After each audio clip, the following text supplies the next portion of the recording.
Cut those weed trees down! Every single one!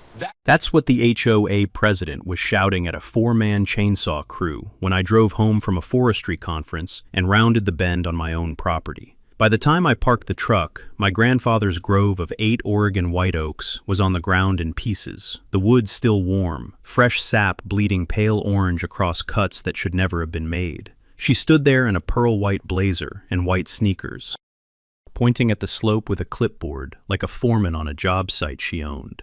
That woman had spent 8 years playing queen of a wine country subdivision, and she'd convinced herself that the law and her opinion were the same thing. What none of them knew was that those oaks were federally registered habitat. The easement she waved was forged, and the man whose grandfather planted them was about to walk back up the hill with a recorder in his pocket. Tell me below, would you have shut it down or let her keep digging? The grove was 8 Oregon white oaks. Gary oaks, the Kalapuya called them, and they'd stood on the south slope of my family's acreage outside Carlton since 1944. My grandfather Otis Calloway planted them with his own hands the month he came back from the Pacific. He'd dug the holes himself, even though shrapnel had taken half the muscle in his right shoulder. He used to say a man who survived Tarawa owed God some shade. I grew up under those trees, built a tire swing on the third one in, buried a tin box of marbles between the roots of the largest, held my wife Maris's hand under their canopy the day we found out about her diagnosis, and again 3 winters later when I scattered some of her ashes at the base of the grove. After she was gone, I sold our place in Tigard and moved back to the family acreage to keep bees, consult on tree health, and try to remember how breathing worked. I thought I'd found peace. Then, Vintner's Bluff Estates went up. It was a gated cluster of stucco mansions that climbed the next hill over, 28 homes with views of the valley and prices that made your eyes water. The HOA president was Brenda Vance Whitaker, Bren to her enemies, which was most of the county. She wore linen blazers over yoga pants and drove a pearl-white Lexus GX with a magnetic license plate frame that said, "Blessed." She'd been HOA president for 8 years and ran the board like a parish council she had personally founded. Her husband Dale sat on the Yamhill County Planning Commission, which Bren mentioned roughly once every conversation. Bren decided early on that my 40-acre farm, older than her subdivision by 90 years, was, in her words, a visual liability. For 2 years, she sent me letters about my beehives, my barn paint, the moss on my roof, and a woodpile she called structurally offensive. I filed every letter in a binder labeled, in my granddaughter Lila's bubble handwriting, Karen Proof. I did not respond. The morning everything broke open, I was 4 hours away in Bend, finishing the last day of an Oregon Society of American Foresters conference. I'd taught a session on heritage oak stewardship. The chairs were full. A retired biologist from Salem cried during the slide on Gary oak loss in the Willamette Valley. I drove home along Highway 99 with the windows down, smelling cut hay and the sharp green of new vines, thinking about a hot shower and the chicken pot pie my neighbor Maeve Linden always left on my porch when I traveled. I turned up the gravel drive and the world stopped making sense. The smell hit me first, not pot pie. Diesel exhaust, fresh sap, sawdust thick enough to taste. I rounded the bend, and where the south slope had been a wall of green 20 feet high for 80 years, there was sky. Just sky. The grove was on the ground. 8 ancient trunks lay on the slope like fallen soldiers. Branches snapped, leaves still trembling, the wood bleeding pale orange in the afternoon sun. A blue-shirted crew was loading rounds into a chipper. Near the porch, in white sneakers and a navy blazer, stood Bren Whitaker with a clipboard pressed to her chest. She turned when she heard my truck, lifted her chin, and gave me a small, satisfied smile. I sat with both hands on the wheel for 10 seconds.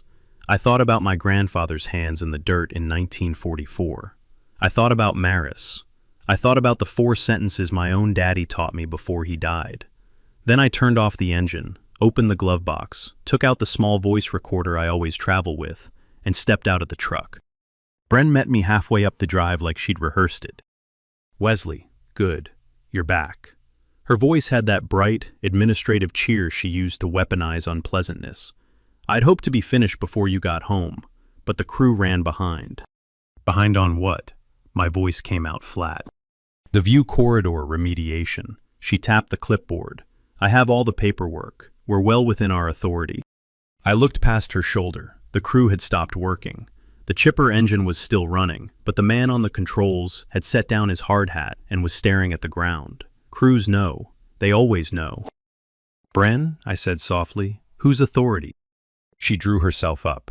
Vintner's Bluff has held a recorded view easement across the southern fourth of your parcel since 1987. We pulled the document last month. Your property is subject to corridor maintenance. The board voted unanimously to enforce. I let that sit. The afternoon was warm, but the sap smell was so sharp I could feel it on the back of my throat. Somewhere behind us, a Pacific wren made one short three-note call, and then the whole valley went quiet again. Sound carries strange around fresh stumps. There is no 1987 easement on this parcel, I said, the same way I'd say the sky is blue. She smiled. There absolutely is, signed by your grandfather. We have a copy at the management office. I'd be happy to send it over. My grandfather died in 1981. For half a second, something flickered behind her eyes, a small recalculation. Then the smile snapped back into place. The signature is on the document, Wesley. Whatever the date issue, that's a clerical matter. The corridor remediation is valid. The crew has another 40 minutes of cleanup, and then we'll be out of your hair. She turned away from me, lifted a hand at the foreman, and made a little circling motion like she was directing traffic. The chipper clanged back into gear. I walked past her, not fast. I have a bad knee from a falling cottonwood in 2003, and I never run on this gravel. The foreman saw me coming and put up both hands, palms out. Sir, we were told it was a county-cleared HOA easement job. Paperwork was signed. We're contracted. What's your company? Pacific Slope Land Care, sir, out of McMinnville. Who hired you? Vintner's Bluff, HOA, through their property manager, signed by the board president. His Adam's apple worked. Sir, those are old trees. They're Gary oaks. I said it loud enough for Bren to hear. Quercus garryana. Each one is between 78 and 83 years old. 6 of them are documented heritage candidates with the state. All 8 are part of a registered Oregon white oak habitat conservation easement filed in 1991 with the Greenbelt Land Trust. Federal protections apply because 3 are confirmed nesting trees for the acorn woodpecker, and 1 held an active western bluebird cavity surveyed last April. The foreman closed his eyes for a long second. Take your equipment off my property. I kept my voice level. Leave the wood. Do not touch another branch. Get me your supervisor's number, and get clear of this slope before the wildlife officer I'm about to call gets here. He nodded once and started signaling his crew. Behind me, Bren said, "Excuse me, you cannot dismiss my contractors." I turned. I looked at her the way I look at a tree that's already dead and just doesn't know it. Mrs. Whitaker, you and I are going to stand right here in front of these men, and you are going to repeat what you told me about the 1987 easement, because my recorder is in my front pocket and I would like a clean copy. I tapped my chest. Take your time. She blinked twice. Her mouth worked around 3 different sentences before any of them came out. The clipboard slid down to her hip. The crew pretended very hard to be loading the chipper. This conversation is over, she finally said. For you, maybe. I pulled out my phone and opened the camera. The wood at my feet was still warm from the saws. Sap was running down a fresh stump in slow, amber tears. I pressed record. For me, I said, it just started. The next morning, the first letter came by certified mail. Bren had moved fast. She'd had it drafted the same day the saws came down. Notice of compliance failure.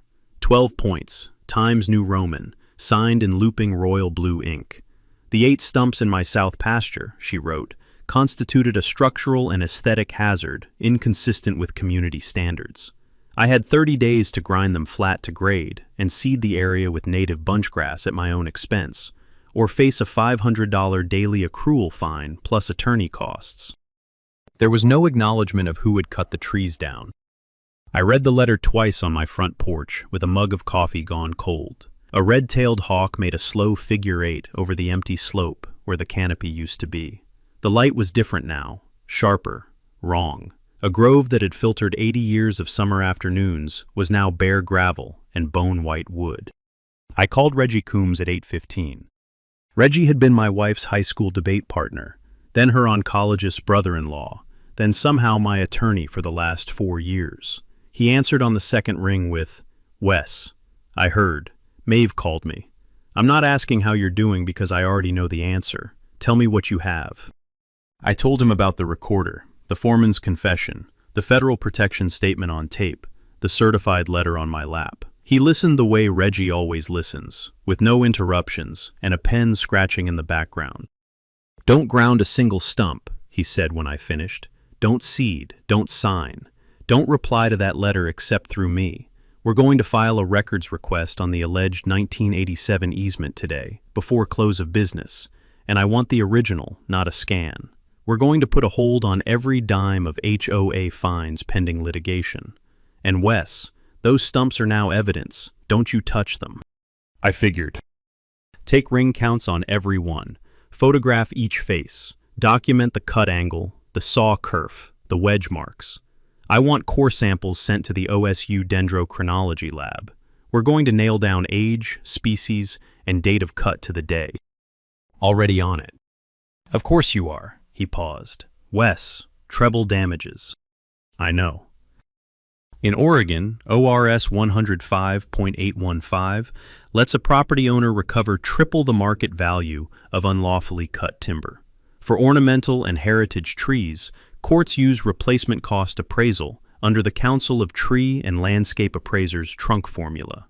8 mature Gary oaks, each with a 50 to 70-inch trunk, in a registered conservation easement, cleared without permit. Reggie didn't have to say the number out loud. We both knew the appraisal would clear $500,000 before tripling. That's the thing about petty tyrants. They never read the statute that's about to bury them. I spent the next 3 days doing exactly what Reggie said. I took ring counts under a magnifying loupe. The largest tree was 83 rings, which put it back to 1942, 2 years before my grandfather came home.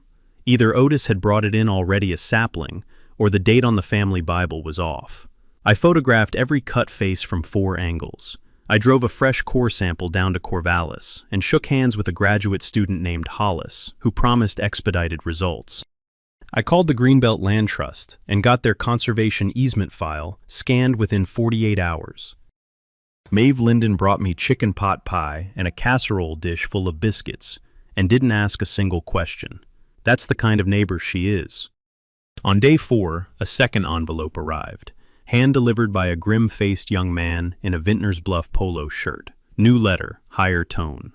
The HOA had now, after thorough internal review, determined that the original violation paperwork from 1987 conferred upon the association the right of vegetative corridor maintenance, which they considered a matter of established record. They now demanded I sign a settlement releasing the HOA from any claims related to the tree pruning event, in exchange for them waiving the stump removal fines. Reggie laughed for 30 straight seconds when I read it to him over the phone. "Wes," he said, "they just put the word pruning in writing, after cutting down 8 mature trees, with a chainsaw, while you were out of town. That's a confession in a letterhead envelope. You hold on to that." I taped both letters to the inside of the Karen-proof binder. Out the kitchen window, the south slope sat raw in the morning sun. Pale stumps, scattered chips, a cut sky. I stopped staring at it. I had work to do. By the end of the second week, Bren had moved from letters to theater. She started showing up in person, always with a witness, usually Marla Tibbs, a deeply tan retiree with a Pomeranian named Mr. Buttons, who lived 3 houses down from the Whitakers and considered herself Bren's protege. They'd drive Bren's Lexus down my gravel road in the late afternoon, park sideways in front of my gate, and stand there for 10 minutes pointing at things on a clipboard. Once they brought a tape measure. Once they brought what looked like a surveyor's wheel that I'm pretty sure Bren had ordered off Amazon the day before. I never went out to meet them. I sat on my porch with my coffee and let the trail cameras do the talking. I'd installed 4 of them the morning after the cut. 2 on the property line, 1 on the gate, 1 tucked into a leaning fence post that gave a clean, wide angle of the south slope. They were the same brand the Bureau of Land Management uses on poaching cases. motion-triggered, infrared, time-stamped, with a cellular uplink that pushed every clip to a cloud server in Seattle. Reggie had insisted. He'd also insisted I post a small, polite, fully legal sign at the property line. Video and audio recording in progress. Oregon is a one-party consent state, but Reggie liked belt and suspenders. On day 10, I got a notification on my phone at 4:42 a.m. I made coffee, sat down at the kitchen table, and watched the clip on my laptop. Two figures in dark hoodies came up the slope from the Whitaker's side, carrying something that looked like a backpack sprayer. One of them, taller, a little heavy-set, squatted at the base of the largest stump and began drenching it with a clear liquid. The smell came up through my screen as imagined memory. Glyphosate. He was salting the stump so they couldn't sucker. The shorter figure stayed back, glancing up the hill nervously every few seconds. Not a professional, a hire. I forwarded the clip to Reggie, the Yamhill County Sheriff's non-emergency line, and the file I was building for the Oregon State Police. By 8 a.m., a deputy named Hannity was at my kitchen table, looking at the footage with his hat off. "That's a B felony, Mr. Calloway. Criminal mischief in the first degree, plus pesticide misuse. We can pull faces off your camera and run them. Check Pacific Slope Land Care first." He nodded. "Same crew?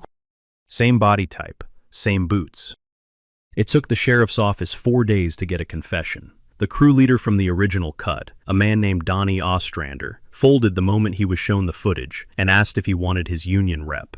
He admitted under oath that Bren Whitaker had personally paid him $300 in cash to make sure those stumps don't grow back. She told him the property owner was an absentee elderly relative who wouldn't notice. She'd told him the stumps were on HOA land. She'd told him a lot of things. That same week, the Greenbelt Land Trust scanned and sent over the conservation easement my mother had signed in 1991.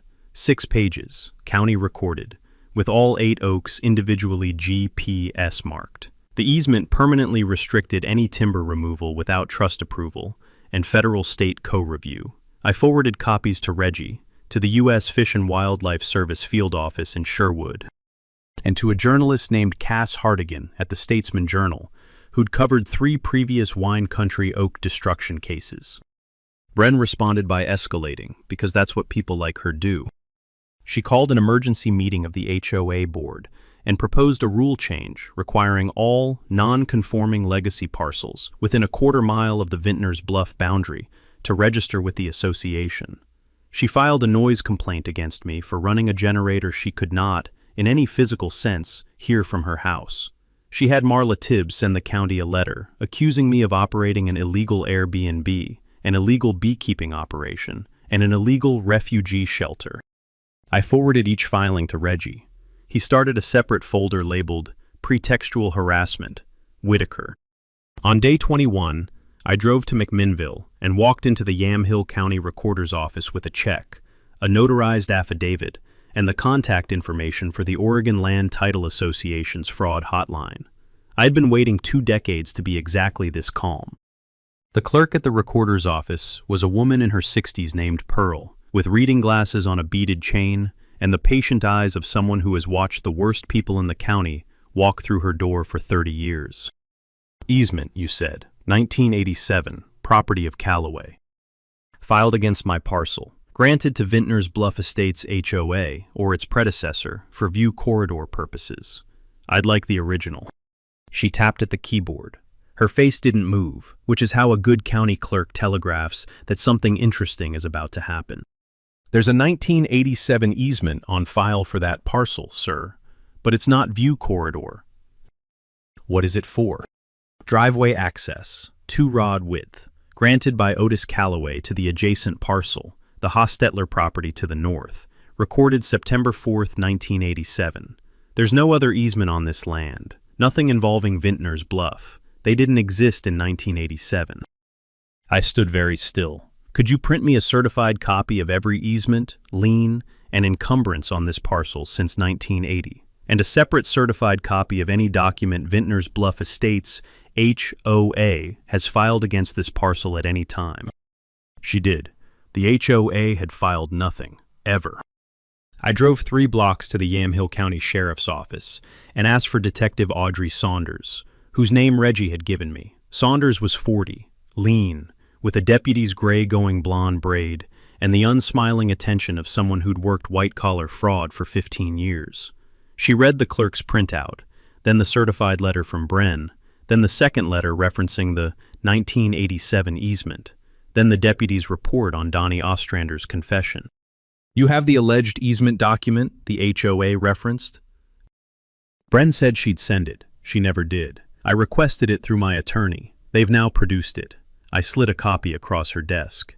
Hand-signed Otis Calloway, dated 1987, granting to Vintners Bluff Estates Homeowners Association, which incorporated in 2017, a perpetual view easement across the southern fourth of the parcel. Saunders looked at the document. She looked at the certified copy of the real 1987 easement. She looked at the Vintners Bluff Incorporation paperwork. She breathed out slowly. "Mr. Calloway, the HOA didn't exist in 1987. "I know." "So this signature was placed on a document referencing an entity that wouldn't be created for 30 more years. "Correct." "And your grandfather died in 1981. She set the page down with the careful slowness of a woman who has just realized she's holding the start of a long, satisfying case. That afternoon, with Reggie on speakerphone, Saunders pulled 6 other deeds and easement filings related to Vintners Bluff.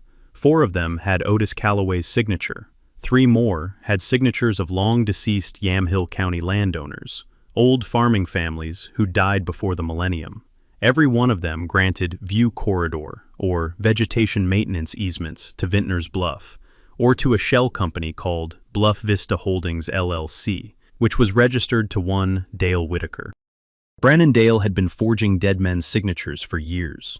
They'd been quietly clouding titles, depressing land values for buyout offers, selling premium view lots inside Vintners Bluff at $20,000 to $40,000 above appraisal based on the fake easements, and using HOA enforcement actions to cover their tracks. My Grove wasn't a one-off. My Grove was just where the scheme had finally met someone who knew what a real easement looked like. Saunders closed the folder. "Mr. Calloway, I'd like to ask you to keep this conversation between us, your attorney, and my office while I open a formal investigation." "Detective," I almost smiled. "I can be quiet for as long as you need me to be." The bamboo arrived on a Wednesday, in 12-gallon pots, stacked on the bed of a flatbed from a nursery near Forest Grove. The species was Phylostachys aureosulcata, yellow groove bamboo, cold hardy down to -20, rhizome spreading, capable of putting on 3 feet of vertical growth a year once established. At maturity, it would reach 35 feet and form a dense, year-round visual screen so thick a deer could stand on the other side and disappear. I set the pots in a careful line along the property boundary, 80 feet exactly, marked with surveyor's pins on each end. The southern fence between my parcel and Vintners Bluff, the exact line of sight Bren had cleared her chainsaws across. There's a thing about running bamboo most people don't know. It's not regulated under Oregon's noxious weed lists. It's not federally restricted. It's a perfectly legal landscape plant. And the way it spreads, along underground rhizomes, means you can plant 1 row on your side of a property line and have a wall of it within 4 years. Owners who want to be neighborly install a 60 mil HDPE rhizome barrier 18 inches deep on both sides. I installed mine on one side. Mine. My side was bordered with a beautifully buried barrier going down 22 inches and angled outward, deflecting any rhizome growth back toward the line. Bren's side had nothing. By the time the bamboo realized which way was easier to spread, it would already be past the boundary. I pulled the planting permit through the county. I filed an environmental statement with the Soil and Water Conservation District. I posted a small, neat sign. Private landscaping. Do not disturb. I marked the entire planting on Google Earth with date stamps, and I emailed Reggie a copy of every receipt. There's a rule in property law that every veteran landowner learns the hard way. If a tree, a hedge, or a planted feature is established on your own land before a neighbor formally objects, and that feature complies with all local ordinances, the neighbor has no standing to demand its removal, even if it later affects their view. View, in Oregon, is not a protected right. Sun, in some counties, is. View is not. Bren was about to learn that distinction the slow way. While the bamboo went in, the rest of the operation moved forward in parallel tracks. Reggie filed the civil suit on a Tuesday. 8 counts, $487,000 in compensatory damages, treble enhancement under ORS 100 5.815, plus restoration costs and punitive damages. Detective Saunders impaneled a grand jury in McMinnville and presented the forgery evidence under seal. The U.S. Fish and Wildlife Service opened a federal investigation into the destruction of the Greenbelt easement habitat, with a preliminary finding of Migratory Bird Treaty Act violation pending Nest Survey confirmation. The county arborist, Jeb Henley, a quiet man with sun-cracked hands who'd known my grandfather, issued a formal heritage tree violation report, assessing each oak at over $58,000 in replacement value. Cass Hartigan, the Statesman Journal reporter, called me on a Friday afternoon. She'd started talking to the other landowners. Maeve Linden had received a View Corridor letter from Bren in 2021. So had 3 other neighbors, all over 70. So had a dairy widow named Edna Strout, who'd signed a document in 2022 that she'd thought was a good neighbor agreement. Mr. Calloway, Cass said, how do you feel about being the lead source for a 6-part investigation? Cass, I said, use my full name. The bamboo sat in its pots, already pushing fresh culms 2 feet a week in the spring sun. I started writing the speech I'd give at the next HOA annual meeting. I built a list of every neighbor Bren had ever bullied. I built a second list of every county official, state forester, federal officer, and journalist who needed to be in the room. I built a third list of every document that needed to be subpoenaed before the meeting date. Reggie reviewed each list twice and added his own column of dates and deadlines. In the evenings, I walked the property with Lila when she came down from Eugene on weekends. We'd stand at the edge of the bamboo line and watch the new culms catch the light. She was 12 and very serious about justice. "Grandpa," she said one evening, "are we winning?" I looked at the bamboo. I looked at the bare slope where the grove had stood. I looked at the binder full of letters, the camera footage, the lab reports, the federal violation file. "Lila," I rested my hand on her shoulder. "We're not winning yet, but we're done losing." Bren must have heard something. People like her always have a leak, somewhere. A board member who plays golf with her husband, a clerk who owes her a favor, a niece in the sheriff's office filing room. Within 3 days of the grand jury impanelment, her behavior changed. She stopped sending letters. She stopped driving by my gate. She stopped pretending the matter was about HOA governance. She started trying to make me look like the villain. The first move was a Facebook post on the Vintners Bluff community page, locked to residents only, but Maeve forwarded it to me within an hour. Bren had written a 6-paragraph post titled, "A Difficult Truth About Our Neighbor at the Bottom of the Hill." It described me as a hostile elderly farmer running an unpermitted commercial bee operation, a guerrilla bamboo planting intended to spite the community, and a potential mental health risk who had been verbally aggressive toward HOA volunteers. She included a blurry photo of my truck, a screenshot of my driveway, and a link to a GoFundMe she'd quietly set up to support the legal defense fund of HOA volunteers facing harassment from unstable rural residents. Reggie called me at 9 p.m. that night. "Wes, I'm looking at the GoFundMe. She's raised $1,800 in 4 hours. Take a screenshot of every donation. We're going to need it." The second move was to send a man in a Vintners Bluff maintenance polo down to my fence line at 3 in the afternoon with a backpack sprayer. He hopped the property line in broad daylight and started spraying the base of every bamboo culm with a thick, soapy brown solution. He was not careful. He was working on the assumption that I was at the bee yard on the back 40, which was where my truck was parked. I was actually on the porch with binoculars and a fresh memory card in the trail camera he didn't know about. I called the sheriff. Deputy Hannity arrived in 11 minutes. The man in the polo, whose name was Trent Quigley, gave a full statement on the spot. He'd been hired by the HOA, paid in cash, told the bamboo was being planted in violation of an easement. He'd signed a release Bren gave him saying he was performing authorized vegetation management. Hannity confiscated the sprayer, sent the contents to the state ag chemistry lab, and arrested Trent on misdemeanor trespass and pesticide misuse pending charges. Bren added a third felony to her growing file: solicitation to commit criminal trespass. The third move was the meanest. A week before the HOA annual meeting, Bren went to the county and filed an emergency petition for a temporary restraining order against me, alleging that I had verbally threatened her at the recorder's office, that my bamboo planting constituted an intentional infliction of emotional distress by blocking her view, and that she was in fear for her life. She had also filed a parallel petition asking the county to designate the bamboo as an imminent fire hazard under a code section that didn't exist. The TRO hearing was scheduled for a Tuesday morning. Reggie and I drove to McMinnville together. Bren arrived in a powder blue church suit with her husband Dale, a man with the posture of someone who'd been slouching through life for years and was just now realizing his back hurt. The hearing lasted 9 minutes. The judge, a woman named Helena Kraus, who had been on the bench in Yamhill County for 22 years, read the petition once. She read the supporting affidavit.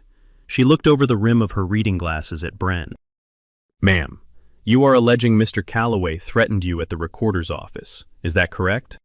"Yes, Your Honor." He used a deeply intimidating tone. "Is there a witness who heard this?" The clerk, Pearl Harkness. Mrs. Harkness submitted an affidavit yesterday afternoon, stating that the only conversation she observed between you and Mr. Calloway during the time frame in question consisted of him saying, and I quote, "Good morning," and you saying, "I have nothing to say to you." Is that incorrect? That clerk is biased. Judge Kraus removed her glasses. She placed them on the bench. She set her hands flat on the desk. Petition denied. The fire hazard motion is dismissed for lack of any cited authority. Mrs. Whitaker, I am cautioning you on the record. The next time a frivolous filing of this nature crosses my docket, you will be paying Mr. Calloway's legal fees and explaining yourself to me personally. Do you understand? Bren's face went the color of cold pork.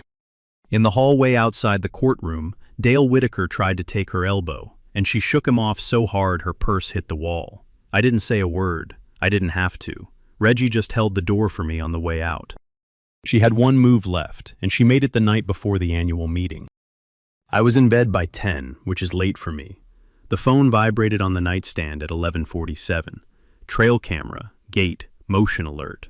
I rolled over, opened the app, and watched 28 seconds of grainy infrared footage of Dale Whitaker climbing out of his Suburban with what looked like a 5-gallon gas can in his right hand. He stood at my gate for 9 seconds, looking up the drive. Then he set the gas can down behind a fence post, walked back to the Suburban, drove half a block, parked in the dark behind Maeve's mailbox cluster, and waited. I called Detective Saunders directly. She picked up on the first ring. "Wes." "Audrey, camera at the gate. Please tell me you've got a deputy in the area." She did. Hannity was 3 minutes out. He pulled up to the gate without lights, recovered the can, full of gasoline, plus a roll of cotton wicking, and then drove silently down the road and tapped twice on Dale Whitaker's window.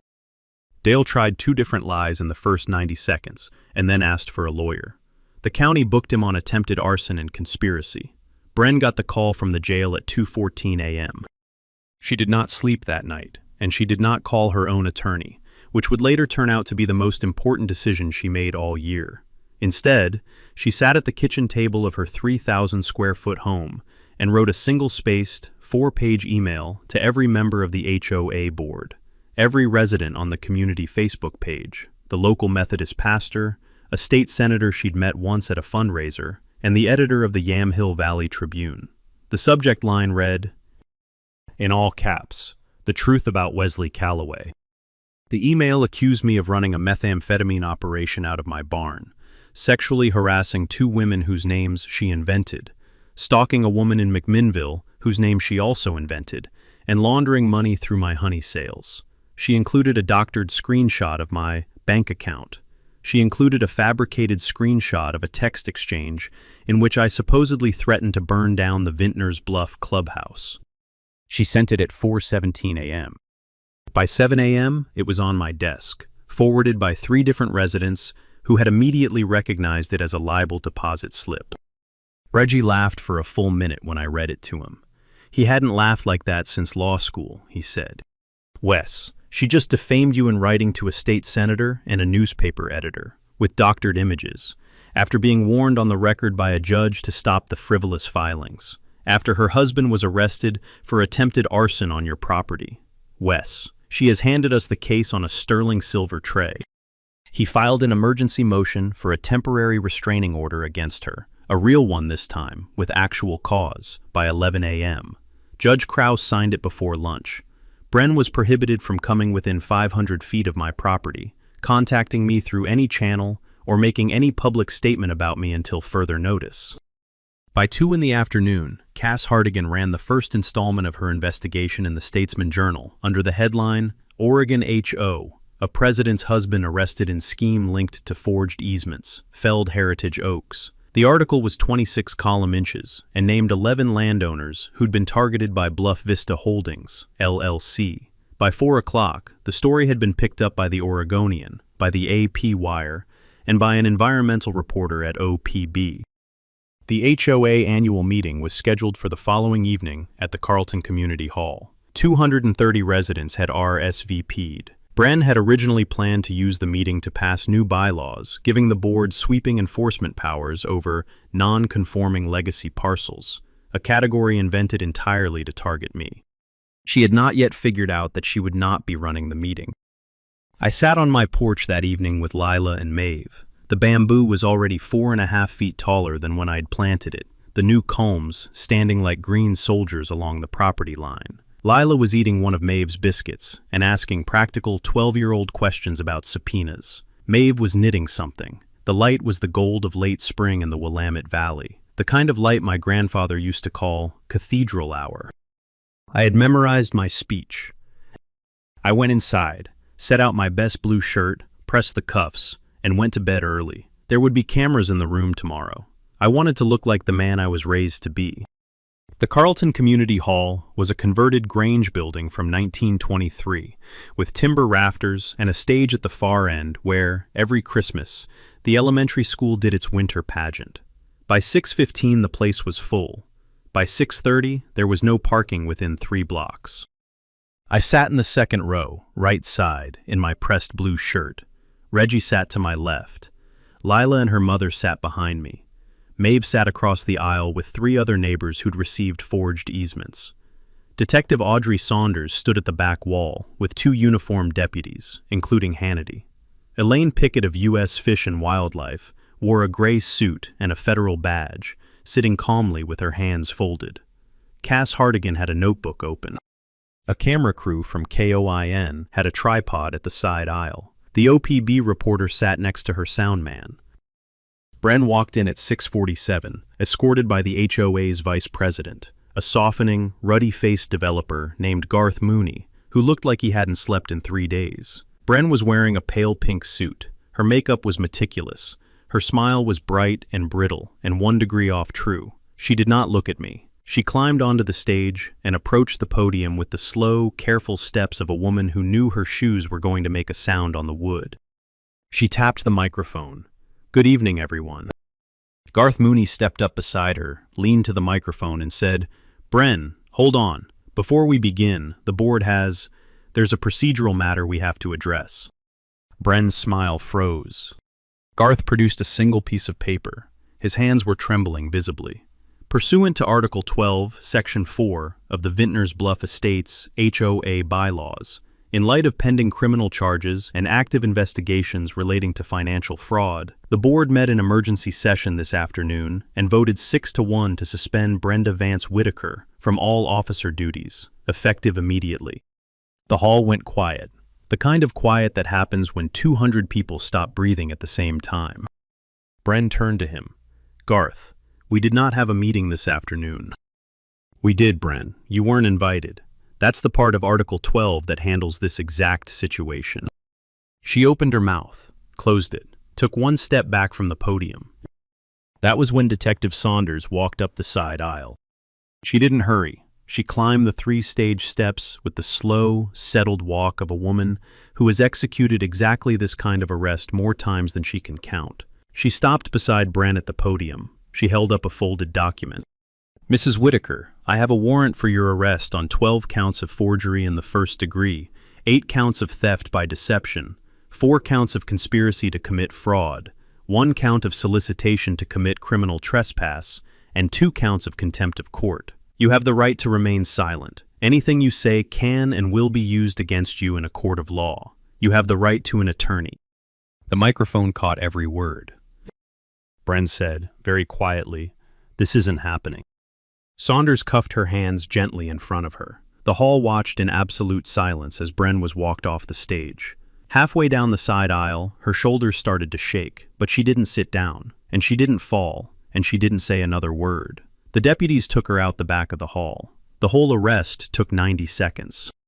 Garth Mooney cleared his throat at the podium. "Folks, given the circumstances, the board has asked Mr. Wesley Calloway to address this meeting first." I stood up. I walked to the stage with my grandfather's pocket watch in my left hand, the way I'd held it the day I buried him. I set my notes on the podium. I looked out at 230 faces. Neighbors, strangers, journalists, federal officers, a row of teenagers in the back who'd come because someone had texted them that something big was happening at the Grange. I unfolded a single sheet of paper. My grandfather Otis Calloway came home from Tarawa in 1944 with shrapnel in his shoulder and a promise to plant trees that would outlive him. He kept that promise 8 times. Last month, those 8 trees were cut down by a chainsaw crew hired with a stolen signature. The signature was his. I let it sit. I don't have those trees back. Nothing in the courtroom system, nothing in this room, nothing I do with the rest of my life is going to put them back on that hillside. So I am not here for revenge. I lifted the watch. I am here to tell you what we're going to build instead. I told them about the Calloway Heritage Oak Restoration Fund. I told them the entire civil judgment from the lawsuit against the HOA, against Bren Whitaker personally, against Bluff Vista Holdings LLC, and against any insurance policy that paid out. Every last dollar, after Reggie's fees, would be placed into a county-administered conservation fund. The fund would buy and plant Oregon white oak saplings in groves of 8 on protected easements across Yamhill County. It would partner with the Greenbelt Land Trust and the Confederated Tribes of Grand Ronde, whose ancestors had stewarded the Willamette Valley oak savanna for 10,000 years. It would fund a paid summer internship for 2 Yamhill County high school students each year to learn habitat restoration. The first grove would go in the empty south slope of my own farm, where 8 stumps still stood. The first 2 interns would be hired in June. I told them my grandfather would have liked the math. 8 trees cut, 1,000 planted. I told them the bamboo on my property line was staying. I'd installed proper rhizome barriers. I'd permitted it. I'd documented it. It would grow into a 30-foot living wall along the Vintners Bluff boundary, and behind it, I would plant the new oak grove. And someday, long after I was dust, somebody's great-grandchild would stand under the canopy of those new oaks and have no memory of what had happened in the spring of this year. I told them the only thing I asked of them, my neighbors, was to remember. When I sat back down, the hall stood up. The applause lasted 41 seconds.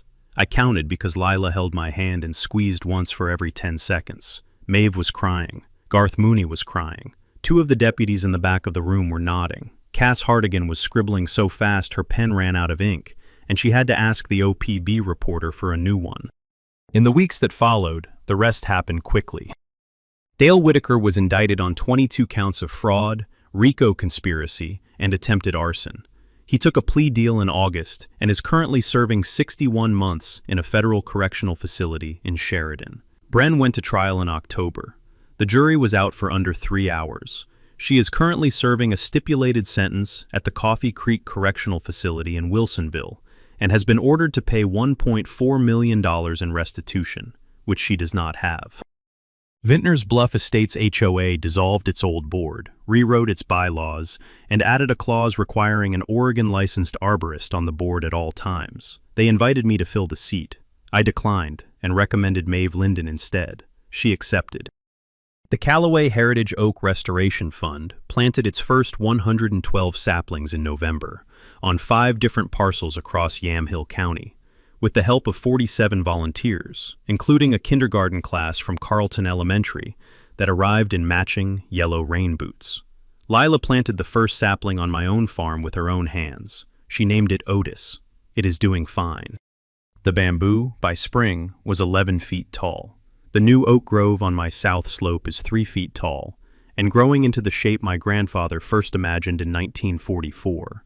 The Pacific wrens are back. So are the bluebirds. The light through the bamboo at sunrise is the strangest, greenest gold I have ever seen. And on quiet mornings when the breeze comes up the valley from the river, the canes click softly together like 1,000 small wooden chimes welcoming the sun.